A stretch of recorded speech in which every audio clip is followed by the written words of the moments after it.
Good afternoon, ladies and gentlemen, and welcome to a different kind of video series here on YouTube.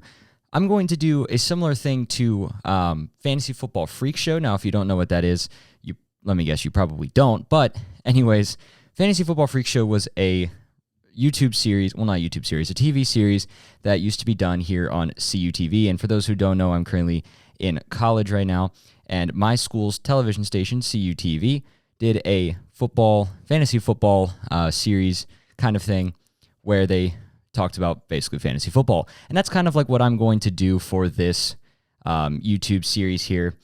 I'm not going to go into it right away because obviously at the time of filming this, it's during finals week, which is May. And therefore, there is no football, clearly, because we just had the Super Bowl a few months ago. And at the time of filming this, like I said, the NFL draft has concluded. So what I have today, as you can see, this is going to still be considered the first episode in this series, as you can see by the score indicator here. I'm going to recap basically each team's picks and also the grades they got based on what the analysis think of the teams. So starting right off, wasting no time at all, we're going to look at the Arizona Cardinals. Now, the Arizona Cardinals got an A-, and they've had 1, 2, 3, 4, 5, 6. They've had quite a bit of draft picks. I'm not going to sit here and count all of it because, frankly, I don't have time. And I want to make this video as short as possible. I don't want to make it too long because, obviously, you want to keep it engaging. But, so, the Arizona Cardinals draft picks. So, starting off with number 4 overall, they drafted Marvin Harrison Jr., the wide receiver from Ohio State. No surprise there. Absolute stud. Being a Penn State fan myself, it was obnoxious to see him, tear apart our defense for not 2 games, but like 4 years. So it's good to see him not there anymore. But again, as I was watching the Scarlet and Gray game for Ohio State's basically spring game, they found another wide receiver who's just as good, if not has the potential to be better. So yeah, it's gonna be fun. But anyway, so they drafted Marvin Harrison Jr., number 4 overall. And at number 27, they drafted Missouri defensive tackle Darius Robinson. At number 43, they drafted defensive back Max Melton out of Rutgers. At number 66, they drafted running back Trey Benson from Florida State. At number 71, they drafted offensive guard Isaiah Adams from Illinois. At number 82, they also drafted another Illinois alumni, tight end Tip Riemann. At number 90, they drafted defensive back Elijah Jones from Boston College. At number 104, they drafted defensive back Dadrian Taylor Demerson, like I said, defensive back from Texas Tech.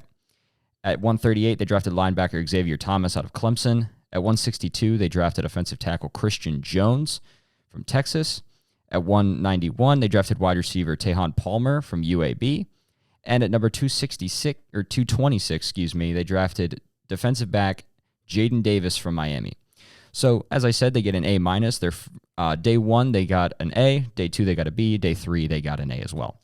So, overall, fairly solid draft for the Arizona Cardinals. Moving right along to the Atlanta Falcons. Yeah, this one, if you're an Atlanta Falcons fan and you're watching this video, I hate to break it to you, but they got a C+. And if you watch the draft, you would know probably why they got a C+. With the number 8 pick in the 2024 draft, the Atlanta Falcons selected Michael Penix Jr., the quarterback from Washington, which this came as quite a surprise to basically everyone watching because they already have a quarterback. They signed Kirk Cousins in the offseason for 4 years, $180 million. Well, not guaranteed, but 4 years, $180 million. So by the time Kirk Cousins' contract is done, Michael Penix's contract is pretty much done unless they pick up his 5th-year rookie option. So like what are you doing? Come on, what are you doing here? And then, like I said, that was number 8. And number 35, they drafted Clemson defensive end Rook O'Haro, which, if you look at his name, it is spelled O-R-H-O-R-H-O-R-O, but it's pronounced O'Haro, apparently. At number 74, they drafted outside linebacker Braylon Trice from Washington, so 2 Washington players going to the Falcons. At number 109, they drafted defensive end Brandon Dorlus from Oregon. At number 143, they drafted linebacker J.D. Bertrand, or Bertrand. I can't talk today, my friends. The linebacker, as I said, from Notre Dame. At number 186, they drafted Alabama running back Jace McClellan, which also is kind of surprising considering they have Bijan Robinson, but they do like to run with two running backs, and Jace McClellan is a bit more of a power back, so he's probably going to get the third down runs or like the third and short or maybe the touchdown. So keep that in mind. At 187, so they had back-to-back picks here, they drafted Illinois wide receiver Casey Washington, and at 197, they drafted Georgia defensive end Zion Logue. So, as I said, they got a C+. Day 1, they got a C. Day 2, they got a C. And day 3, they got a B. So, it was a weird draft for the Falcons, to say the least, because, I mean, like I said, they signed Kirk Cousins in the offseason, and all of a sudden now they drafted a quarterback with their first pick. And in their words, they were planning for the future, but also in case that Kirk Cousins gets hurt, which Kirk Cousins is not entirely known for injury, but it's not out of the question for him to get injured. So there is an argument to see it, but also like you have backups in like Taylor Heineke and stuff like that, and they're not great players, but they're not horrendous. So you could have afforded to not draft a quarterback and maybe drafted like another receiver or a lineman or something like that, because they didn't draft any linemen. Keep that in mind. They didn't draft any offensive linemen, and their offensive line was pretty bad this past season. So take that what you will. Moving right along to the Baltimore Ravens, they got an A-, so they had the same grade as the Arizona Cardinals, so they had a good draft. At number 30 overall, they drafted Clemson defensive back Nate Wiggins. At number 62, they drafted offensive tackle Roger Rosengarten. At number 93, they drafted Penn State linebacker Adisa Isaac. Very much a sleeper pick there. At 113, they drafted North Carolina wide receiver Devontae Walker. At 130, they drafted Iowa State defensive back TJ Tampa. At 165, they drafted Marshall running back Rasheen Ali. At 218, they drafted Kentucky quarterback Devin Leary, which is a little surprising because obviously they signed Lamar Jackson to that big contract. So are they planning just in case he gets hurt, or like what are they like? Are they pulling a Aaron Rodgers type thing where the Packers would draft a quarterback for no reason? Which, I mean, I can see it as more of an insurance policy, if anything, because he was drafted fairly late in the draft. I mean, pick number 218. That's, I believe, the fifth round or sixth round. I want to say it's the sixth round. I will check later and probably put it somewhere up here, probably over here somewhere. So I think it's more of the Ravens drafted Devin Leary mainly because in case Lamar Jackson gets hurt. Because Lamar Jackson's 100% going to be the starter for the Ravens. There's no doubt about that. But I think it's more of an insurance policy because right now I'm pretty sure their backup is only Ty Huntley, which Ty Huntley's he's good, but he's not great by any means. Moving along to pick 228, they took Michigan State center Nick Samak. And at pick 250, they took Purdue defensive back Sanusi Kane. I apologize if I butcher any of these names, by the way. So they had a fairly solid draft. Day 1, they got a B. Day 2 and day 3, they both got an A. So the Buffalo Bills, or Charlie's team, as we know, well, I know, but maybe you guys will know if he appears. Charlie may appear on this show, just saying. So throughout the series, we may see Charlie, but the Buffalo Bills is his team. You'll know that by the shirts he wears because 90% of the time he wears Buffalo Bill shirts. So shout out Charlie. Anyway, the Buffalo Bills, they got a B+, so fairly solid. They kind of annoyed Charlie a little bit with their day 1, and they kind of perplexed their fans a little bit because they had pick, I believe it was 28, and then they traded all the way back to pick 31, I believe, or 32. No, 32. And then they traded out of the first round to pick 33. So at number 33 overall, they took Florida State wide receiver Keon Coleman, which is a very good pickup. He's a very strong, very quick receiver. I mean, he's not the quickest receiver by any means. He's not Xavier Worthy. That's for sure. We'll get to him in a bit. But he's very good receiver. At pick number 60, they draft Utah defensive back Cole Bishop. At number 95, they draft Duke defensive tackle Dwayne Carter. At number 128, they draft Kentucky running back Ray Davis. At pick 141, I lost my spot there, sorry. At pick 141, they draft Georgia center Cedric Van Pran Granger. What a name. What a name. At 160, they draft Washington linebacker Adifon Ulofashio, I think. At 168, they draft Troy defensive end Javon Solomon. At 204, they draft UCF offensive tackle Tylen Grable. At 219, they draft Penn State defensive back Daquan Hardy. And at pick 221, they draft offensive tackle Travis Clayton. Now, Travis Clayton does not have a college listed, and I'm pretty sure that's because he is actually part of like the international group. So I'm pretty sure he came from England. So it's really awesome to see, the international players getting their hand or their foot in the door for, NFL American sports. So it's really awesome to see that. But as I said, they got a B+. Day 1, they got a B. Day 2, they got an A-. And day 3, they got an A. So moving along to the Carolina Panthers, they got a B.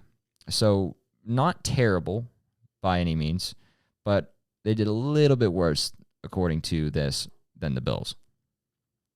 So the Carolina Panthers originally had pick number 33 overall. They were not in the first round of the draft. They traded up with the Bills, as I said, to get number 32 overall, and they draft South Carolina wide receiver Xavier Legette. Now, some people say it's Legette, some people say it's Legette.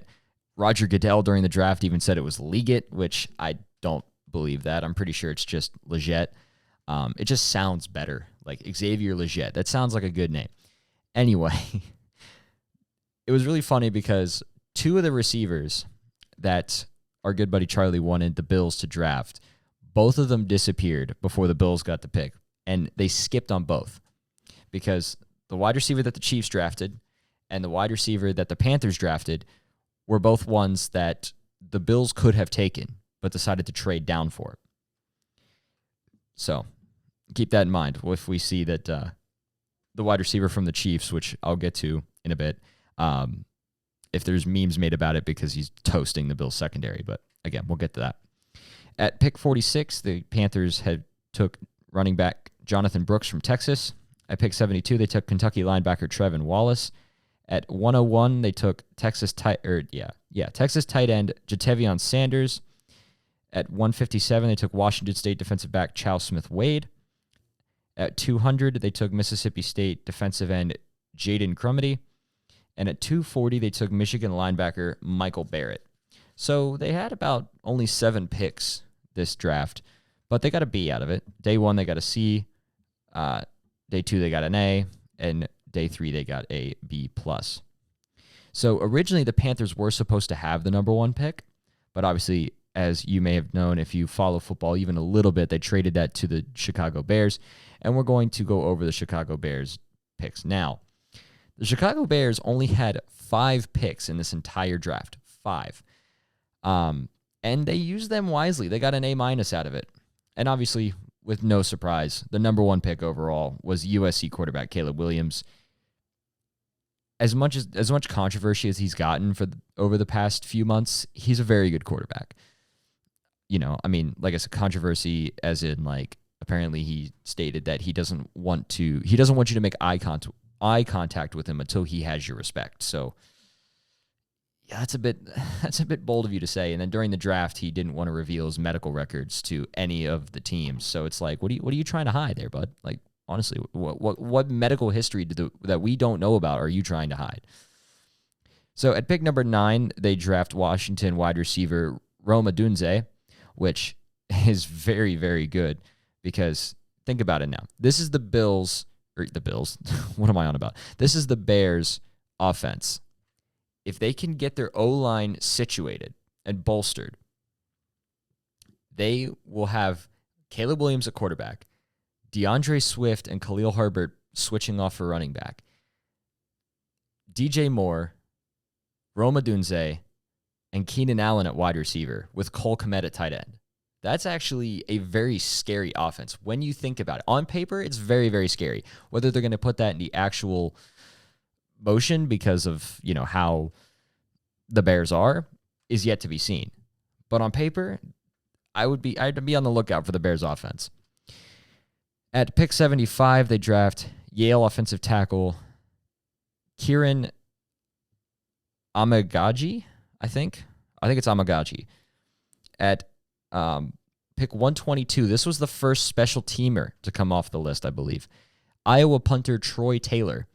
And apparently, Charlie mentioned this on our radio show. Apparently, when he was drafted, Caleb Williams texted Troy Taylor and was like, are you excited to be a Bear? He was like, yeah, I'm excited to be a Bear. And Caleb Williams replied back saying, yeah, don't expect to punt much. So whether to take that as arrogance or confidence, again, is yet to be seen because we haven't seen the Bears offense in action yet. So, I mean, I don't know. I don't know what to think about that. But, and then finally rounding off their picks at 144, they had Kansas defensive end Austin Booker.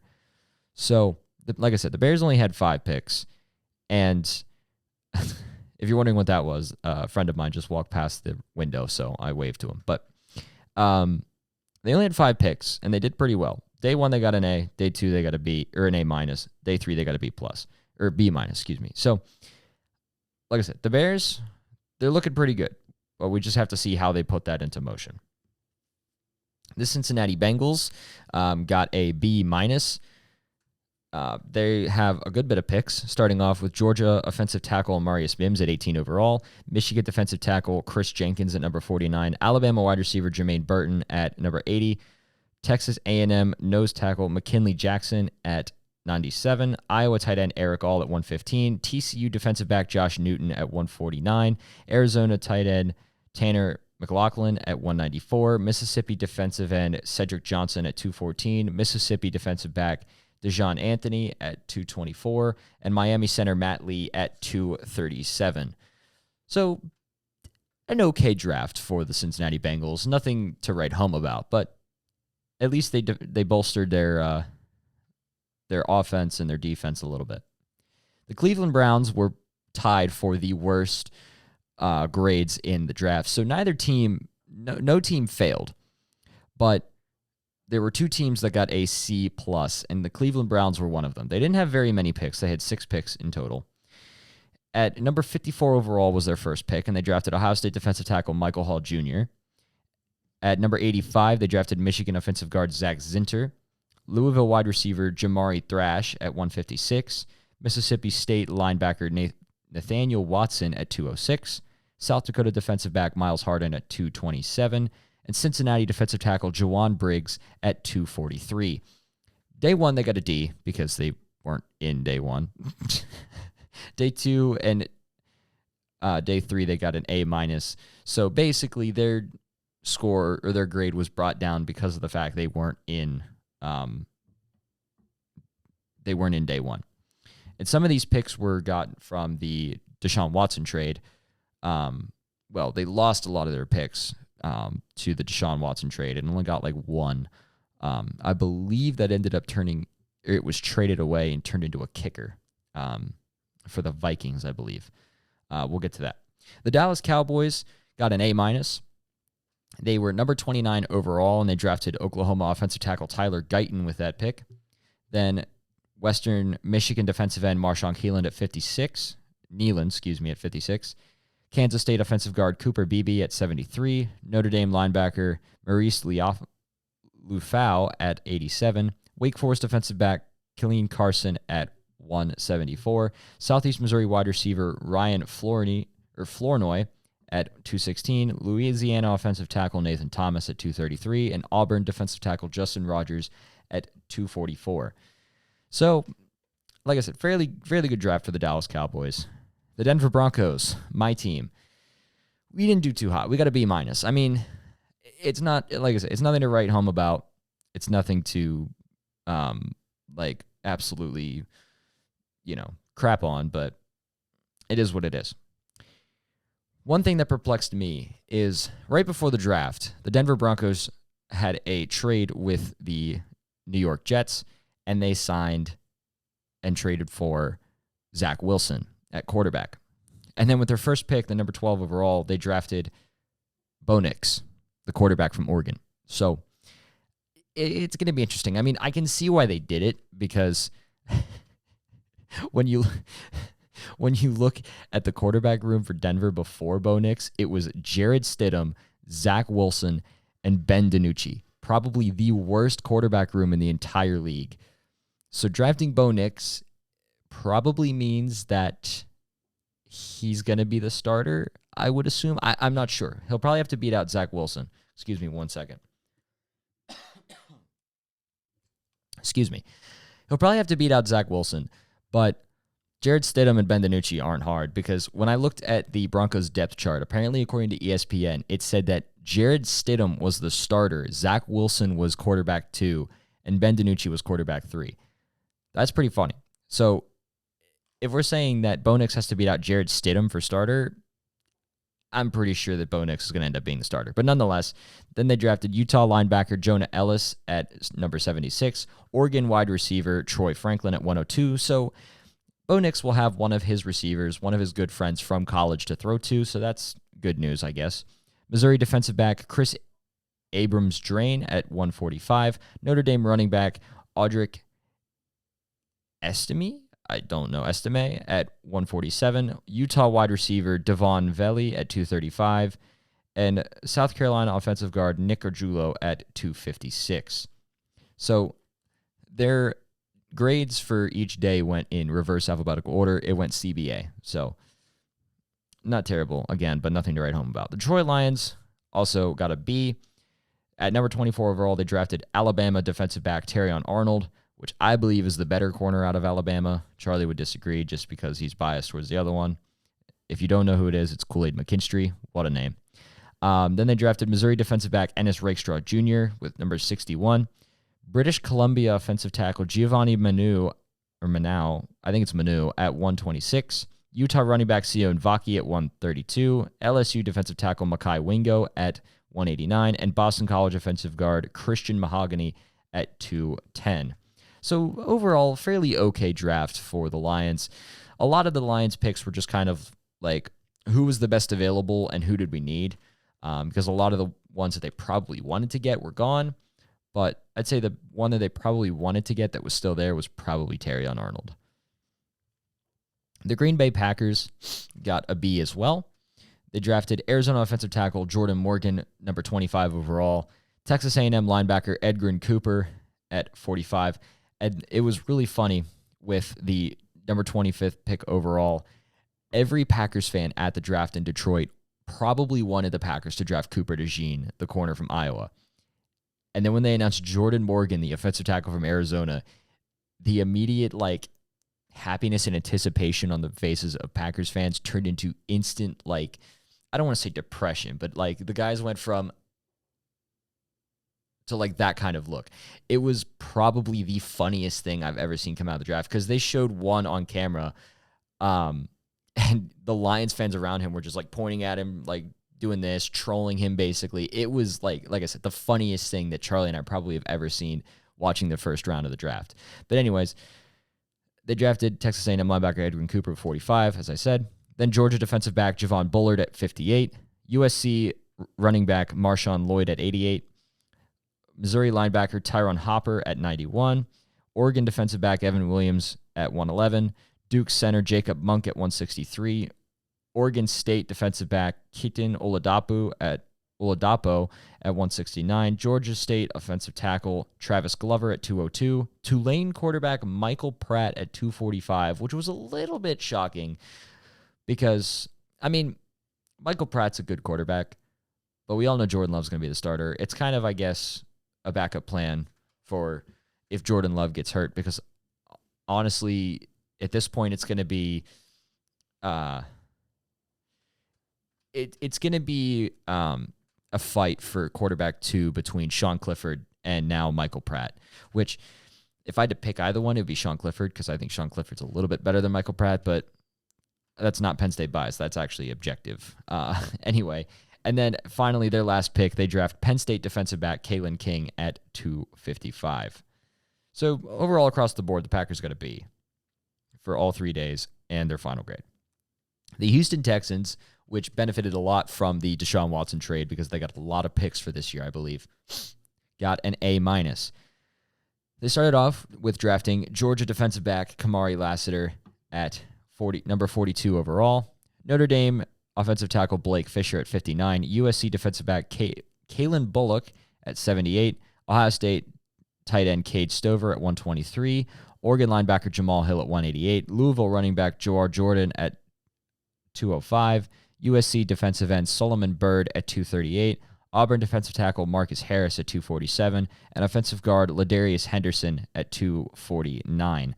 So like I said, across the board, day 1A, day 2B, day 3A. So not terrible for the Texans. Moving on to the Indianapolis Colts, they got a B+. They started off with drafting UCLA defensive end Liatu Latu at number 15 overall. Texas wide receiver Donnie Mitchell at 52. Pitt offensive tackle Matt Goncalves, I think, either one, at number 79. Wisconsin center Tanner Bortolini at 117. Oregon State wide receiver Anthony Gold at 142. Missouri linebacker Jalen Carles at 151. I cannot read today. I apologize. Auburn defensive back Jalen, spelled differently, Simpson at 164. Marshall defensive back Micah Abraham at 201. And Oklahoma defensive tackle John Lalu at 234. Jacksonville Jaguars got an A-. They drafted LSU wide receiver Brian Thomas Jr. at 23 overall. Again, taking that from the Bills. And it's not even that Charlie wanted Brian Thomas Jr. to be on the Bills, which, to be fair, he did. I think a lot of Bills fans did. But it was even funny saying that before the draft, Jaden Daniels and Malik Neighbors, both LSU teammates of Brian Thomas Jr., came out on Instagram Live and said that Brian Thomas Jr. was going to be a Buffalo Bill. And the Jaguars said, nah, he's mine. Anyway, then they drafted LSU defensive tackle Mason Smith at number 48, Florida State defensive back Jarian Jones at 96, Missouri offensive tackle Javon Foster at 114, LSU nose tackle Jordan Jefferson at 116, Mississippi defensive back DeAndre Pierce at 153, Texas running back Killian Robinson at 167, Arkansas kicker Cam Little at 212, and Texas Tech defensive end Miles Cole at 236. So Jacksonville Jaguars, the second team to draft anyone from special teams. I believe in order they were the second team, but the second team that we looked at that have drafted a special teamer. The Kansas City Chiefs at number 28 overall. Again, this is a receiver that the Bills could have had. Texas wide receiver Xavier Worthy. Now, if you don't know the hype around Xavier Worthy, he's essentially Tyreek Hill 2.0, but better in terms of speed, because he ran the fastest 40 time ever by a wide receiver. I believe the fastest 40 time period at 4.22 seconds, I believe, is the official time, or the official's 0.21. I don't know, but a 4.21 second 40. That is ridiculously fast. So Texas wide receiver Xavier Worthy to the Chiefs, that's basically going to be, and the other thing too is he can catch a football too. Combined with that speed is ridiculous. So the Chiefs probably got Tyreek Hill 2.0, which as a Denver fan, yay, we get to face him 2 times a year now. Fun. Anyway, then they drafted BYU offensive tackle Kingsley Salmatia, I think. I probably butchered that. I apologize. TCU tight end Jared Wiley at 131. Washington State defensive back Jaden Hicks at 133. Penn State O-lineman Hunter Norzad at 159. Tennessee defensive back Kamal Haddon at 211. And Holy Cross offensive line C.J. Hansen at 248. So overall, Kansas City Chiefs, they got a good grade. They got an A. The Las Vegas Raiders, on the other hand, they got a B-. They started off by drafting Georgia tight end Brock Bowers with number 13 overall, which he probably would have been there later, so people are considering that a reach, but then again, it's not the NFL draft if the Raiders don't reach for something early in the draft. Then they drafted Oregon offensive guard Jackson Powers Johnson at number 44, Maryland offensive tackle DJ Glaze at 77. What a name, by the way. Mississippi State defensive back DeCamerion Richardson at 112. Ohio State linebacker Tommy Eichenberg at 148. New Hampshire running back Dylan Laub at 208. Air Force defensive back Trey Taylor at 223. And Pittsburgh defensive back MJ Devonshire at 229. So Raiders overall got a B-. Again, nothing to write home about, but nothing to go too crazy. Nothing to go crazy over. Anyways, I'm going to take a quick pause because I have to respond to a text. So I will be right back in a split second. And we are back. Sorry about that. I had to text my girlfriend real quick. Anyways, the Los Angeles Chargers have an A-. They started off with number 5, Joe Alt, the offensive tackle from Notre Dame. Then took Georgia wide receiver Ladd McConkey at 34, Michigan linebacker Junior Colson at 69, Alabama defensive end Justin Edebwike not Edebwike. Wow, I cannot read today. Edebwike is an NFL player right now. Alabama defensive end Justin Ibogbe, I don't know. At 105. Maryland defensive back Terheeb Still at 137. Notre Dame defensive back Cam Hart at 140. Troy running back Kimani Vidal at 181. USC wide receiver Brendan Rice at 225. I think this is a sleeper pick because if you don't know, Brendan Rice is Jerry Rice's son. And this was said after the draft, not before the draft. This was said after the draft. Someone asked Jerry Rice what his view is on his son. And he said he's very good and has the potential to be better than me. And I personally don't think that he's being biased towards son. I genuinely think that he's being truthful because just like looking at quick highlights of him at USC, he's very, very good.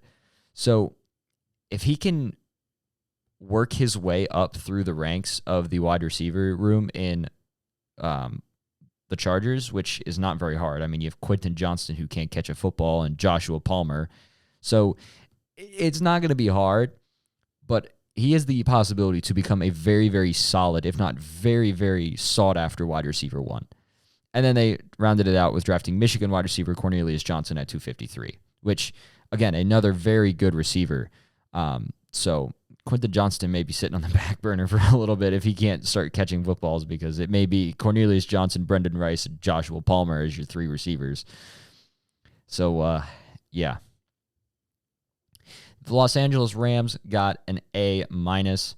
They drafted Florida State defensive end Jared Verse at number 19 overall. Florida State defensive tackle Braden Fisk at number 39. Michigan running back Blake Corum at 83, which is a little bit surprising considering they have Kyron Williams, who is an absolute stud that we've discovered.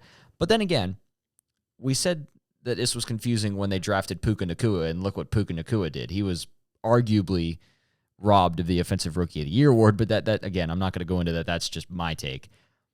But Puka Nacua ended up being really, really good. So maybe they have a plan with Blake Corum. Have no idea, but we'll see. Then they drafted Miami defensive back Cameron Kitchens at number 99, Washington State defensive end Brennan Jackson at 154, Clemson defensive tackle Tyler Davis at 196, Stanford kicker Joshua Carty at 209, which, again, third special teamer to come off the board, Texas wide receiver Jordan Whittington at 213, who's very good but got overshadowed by Worthy, clearly, Arkansas center Bo Limmer at 217, and Kansas State offensive tackle KT Leviston at 254. So overall, solid draft for the Rams. The Miami Dolphins drafted Penn State linebacker Chop Robinson with their first pick at number 21 overall, which surprised a lot of people because Chop Robinson probably would have been there later in the draft because he wasn't very high up on the linebacker and edge rusher list.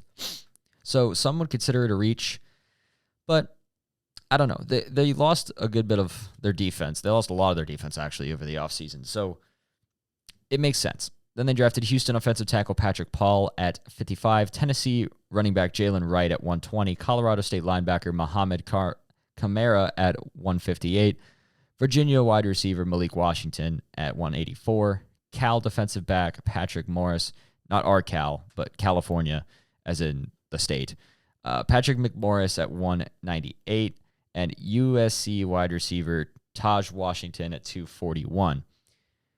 So overall, they got a B-, so an okay draft for the Miami Dolphins. The Minnesota Vikings. This one is a little bit, I don't want to say it's peculiar, but it's interesting. Their first pick at number 10 overall, they drafted Michigan quarterback J.J. McCarthy, the man who was hailed as the best quarterback in college football according to his coach at the time, Jim Harbaugh, who is now the coach of the Chargers, if you didn't know. I don't know about best quarterback in college football. Definitely best quarterback in probably the Big Ten. But then again, if you look around him and the weapons he had Blake Corum, he had his other wide receivers that I can't name off the top of my head. He had very good weapons around him. And it's kind of like a Hendon Hooker type story where he was very, very good because he had such good help around him. Like, Hendon Hooker was good because he had Jalen Hyatt to throw to. So, we'll see. I mean, to be fair, J.J. McCarthy could become the starter and look really, really good in the NFL because he has Justin Jefferson and Jordan Addison to throw to, and T.J. Hawkinson, a tight end. So, I don't know. We'll see. Then they draft Alabama linebacker Dallas Turner at number 17, Oregon defensive back Kyrie Jackson at 108, Oklahoma offensive tackle Walter Rouse at 177, Alabama kicker Will Reichard at 203. Now, I'm pretty sure this is the kicker that was indirectly the result of the Deshaun Watson trade. I believe that the Browns or the Texans, I think the Browns traded this pick to the Vikings at some point, and they ended up with Alabama kicker Will Reichard. So that was, I believe, the final pick of the Deshaun Watson trade that pretty much settled out like what the result of the trade was in terms of draft picks and all of that. Then they drafted Wake Forest center Michael Jurgens at 230, Texas A&M Commerce defensive tackle Levi Drake Rodriguez at 232. So a pretty solid draft for the Vikings. They got a B+, so I mean, not terrible. The New England Patriots are a bit of a different story. I mean, they got a B, so not really good or bad. They did a little bit worse than the Vikings. So at number 3 overall, they draft North Carolina quarterback Drake May, which, I mean, he's a good quarterback, don't get me wrong, but like there were others available that were better, in my opinion, like later on down the list. But I don't know. We'll see. Because right now, as it stands, the only competition that Drake May has is Bailey Zappi, which is not really competition at all. Then they drafted Washington wide receiver Jalen Polk at 37, Penn State offensive tackle Caden Wallace at 68, Texas A&M offensive guard Layden Robinson at 103, UCF wide receiver Javon Baker at 110, South Carolina defensive back Urkalis Style at 180. And this is where I said that Drake May's competition was only Bailey Zappi till now. At pick 193, they draft Tennessee quarterback Joe Milton III, which a lot of people forgot about in the draft. And honestly, I think he's a little bit of a sleeper, and I think he's going to end up being starter. Here are my reasons. He's a bigger quarterback. He's a little bit quicker, despite him being bigger. And my guy has the arm strength of Patrick Mahomes and Josh Allen. I mean, in his pro day and during the combine, bro was throwing 60-yard dimes with little effort. Like, even in games, dude was effortlessly throwing like 40-yard bombs with like what seemed without breaking a sweat. And he also, I want to say, he has a little bit better awareness than Drake May does. So it's really going to be a battle between Drake May and Joe Milton on who's going to be the starter. And it was even emphasized by Jared Mayo. When he asked who the starter was going to be after they drafted 2 quarterbacks, he said, whoever the best man is. So that could be somehow Bailey Zappi, doubt it, or it could be Drake May, or it could be Joe Milton III. We'll have to see. And then to round off their draft, they draft Florida State tight end Jaheim Bell at 231. So the Patriots got an okay draft grade at a B, as I said, but we'll have to see what the year brings. The New Orleans Saints got an A-. They drafted with their first pick at 14 overall, Oregon State offensive tackle Talise Fuaga. Again, fairly solid offensive lineman, but there were better ones available at the time. I apologize. My allergies are really kicking in, so I apologize if I sneeze or cough or anything like that or keep messing with my nose. So again, apologies. But the show must go on, right? At number 41, they draft Alabama defensive back Kool-Aid McKinstry. So this is where the other Alabama corner went. He went to the Saints. So it's going to be interesting to see. We're going to be watching the Saints games, and we'll see McKinstry and be like, oh my gosh, it's Kool-Aid. Then this is a peculiar one. They draft South Carolina quarterback Spencer Rattler at 150, which they have Derek Carr. Derek Carr is also injury prone to the moon and back. But then again, they also kind of, I guess, want a backup plan because right now their only backup plan to Derek Carr is Taysom Hill. So, because they did lose Jameis Winston to the Browns. So, I can see them drafting it, but I think he would have been around later. At 170, they draft Pittsburgh wide receiver Bub Means. What a name. At 175, they draft Texas linebacker Jalen Ford, again, spelled differently than the other Jalen's. Northern Iowa defensive tackle Christian Boyd at 199. Eastern Kentucky offensive tackle Josiah Ezram at 239. So, again, a fairly good draft for the Saints. They got an A-. The New York Giants, despite all their efforts, got a B+. At number 6 overall, they draft LSU wide receiver Malik Nabers. What a surprise. Very good wide receiver going to a team that probably didn't need a wide... Well, they did need a third wide receiver. They have Jalen Hyatt, they have Sterling Shepard, and that's about it, pretty much, because they did lose Saquon. So that's pretty much all. And Darren Waller. So Malik Nabers, Darren Waller, Jalen Hyatt, and Sterling Shepard are about all of the talent they have there because Daniel Jones is done. Doesn't have talent. I'm sorry, he doesn't.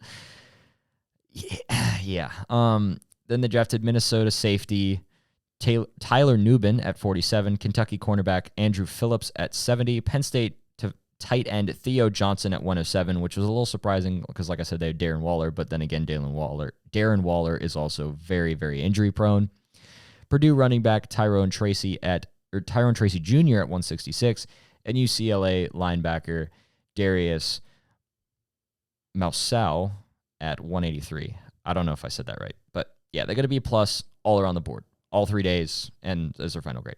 The New York Jets got a B+. Now, there's a little bit to pick apart here. To start, they drafted Penn State offensive tackle Olu Fashanu at number 11 overall, which was huge because he was probably the highest prospect from Penn State this draft. And after the draft, Aaron Rodgers went on the Pat McAfee show and was asked about how he thought about that pick. And Aaron Rodgers' reply was, I'm glad that he's blocking for me. So he's a very, very good offensive tackle. He's a very big guy. He's athletic and has a very, very good work ethic. So it's a good pickup for the Jets. Then they draft Western Kentucky wide receiver Malachi Corley at 65, Wisconsin running back Braylon Allen at 134. Then this is where it gets weird. Florida State quarterback Jordan Travis at 171. Now, some people are thinking, oh, the Jets are pulling a Packers, this, that, and the other.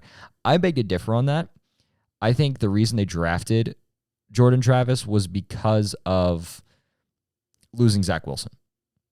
Because Mike White would be then the backup to Aaron Rodgers. And Mike White is just as tragic as Zach Wilson. I mean, he's probably a little bit better than Zach Wilson, but he's just as tragic. So they probably did that for the backup plan and wanting to do something like that. Then they drafted South Dakota State running back Isaiah Davis at 173. Defensive back Quantez Stiggers at 176.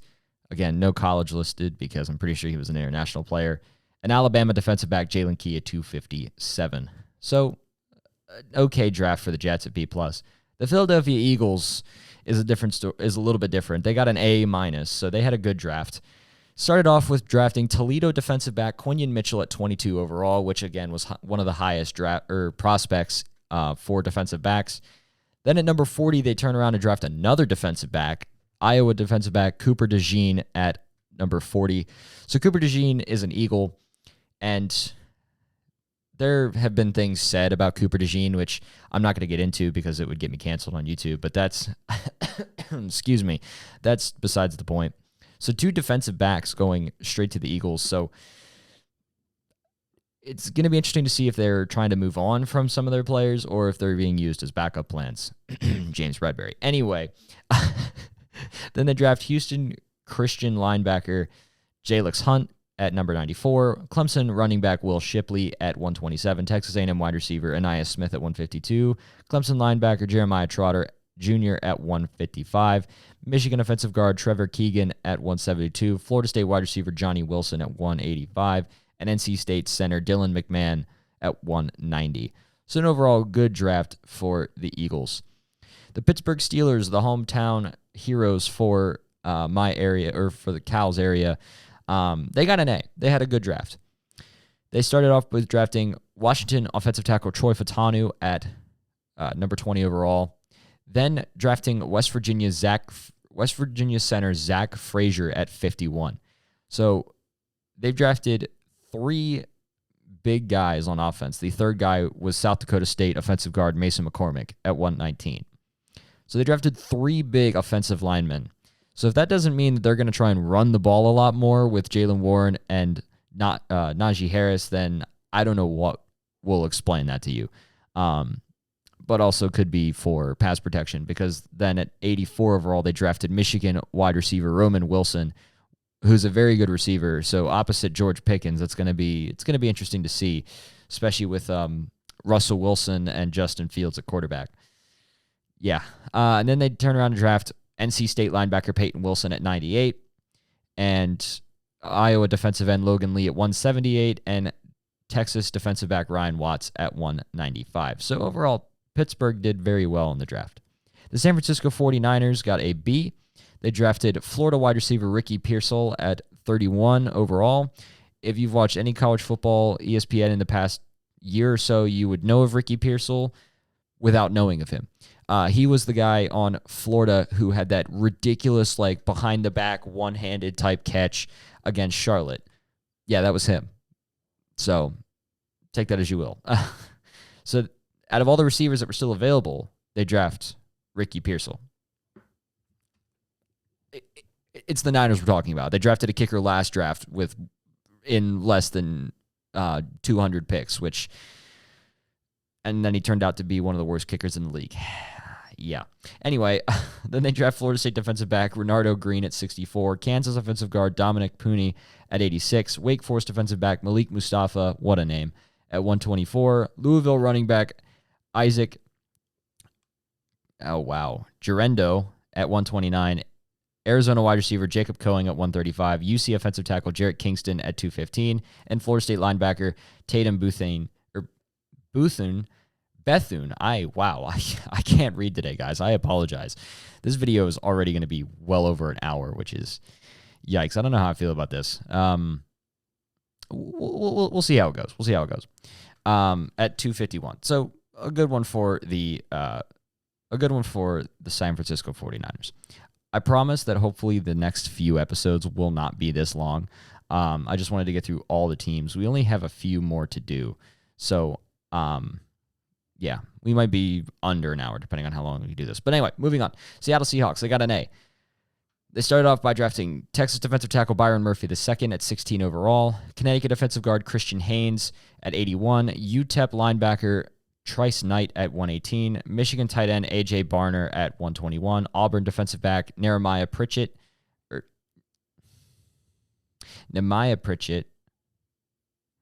at 136, Utah offensive tackle Satoa Laumia at 179. Some of these names are completely messed up. I don't want to say a different word because, again, YouTube. Auburn defensive back DJ James at 192, and Findlay offensive tackle Michael Jarrell at 207. So a new school introduced, Findlay, which was interesting. The Tampa Bay Buccaneers got a B+. They started off by drafting Duke center Graham Burton at number 26 overall, Alabama linebacker Chris Braswell at 57, Georgia defensive back Tyke Smith at 89 overall, Washington wide receiver Jalen McMillan at 92, Oregon running back Bucky Irving at 125, UTEP offensive guard Elijah Klein at 220, and Washington tight end Devin Culp at 246. So, okay draft for the Buccaneers. Tennessee Titans got an A-. They started off by drafting Alabama offensive tackle J.C. Latham at number 7, which is a very good pickup for them. They needed a offensive lineman badly. Texas defensive tackle Tavondre Sweat at 38, North Carolina linebacker Cedric Gray at 106, Louisville defensive back Jarvis Brownlee Jr. at 146, Tulane wide receiver Jaquan Jackson at 182, Miami linebacker James Williams at 242, and Michigan linebacker Jalen Harrell at 252. So overall, fairly okay draft for the Tennessee Titans. And the final team that we have to talk about, the Washington Commanders. They have an A-. They started off by drafting LSU quarterback Jaden Daniels at number 2 overall, Illinois defensive tackle Jerzon Newton at 36, Michigan defensive back Mike Sanderstill at 50, Kansas State tight end Ben Sinnott at 53, TCU offensive tackle Brandon Coleman at 67, Rice wide receiver Luke McCaffrey at 100, which, as for those who don't know, that is Christian McCaffrey's little brother. Temple linebacker Jordan Maggi at 139, Washington defensive back Dominique Hampton at 161, and Notre Dame defensive end Javonte Jean-Baptiste at 222. So as I said before, the Washington Commanders got an A-. And that will do it for all of the teams' grades and their picks. Again, like I said, I really hope that these videos aren't going to be longer than an hour because editing them is going to be obnoxious. But by the time you see this video, it'll probably be the next week, so between May 9th and 13th. Hey, y'all, editor's note. Yeah, clearly you're not seeing this video when I had said when I recorded it, so stuff happens. I don't know. Sorry, but you're still getting the video, so there's that. Because I am still currently studying for finals and wanting to do some more work and all that jazz before finals week is over. So you'll probably see this video sometime next week.